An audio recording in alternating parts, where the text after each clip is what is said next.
Assalamualaikum, makcik. Waalaikumsalam. Makcik tu tanya, makcik ada nampak kunci motor saya tak? Kunci motor? Kunci motor siapa? Motor saya lah.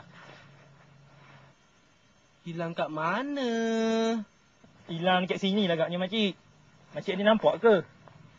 Bila hilangnya? Minggu lepas, masa saya datang sini. Cicitnya.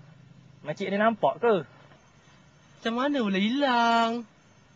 Manalah saya tahu, makcik. Poket saya berlubang agaknya. Makcik ada jumpa ke? Poket yang mana?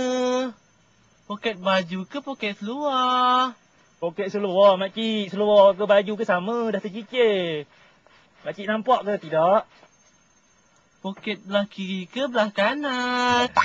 Kiri ke kanan ke sama je, makcik. Tercicir juga. Makcik ni nampak ke tidak? Situ macam mana?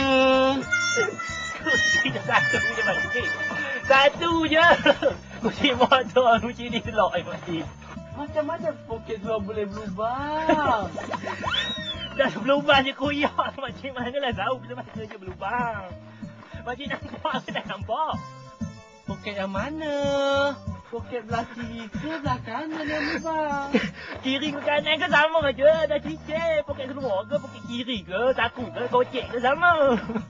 Makcik nampak ke tak nampak? Poket yang mana? Makcik ni tahu ke tak jumpa ke tak jumpa? Makcik nak tolong ke tak nak ni? Ha, makcik? Kan ke makcik tolongkan ni? Makcik tolong benda? Ha? Tolong menolong? Tolong tanya. Ada pun kau.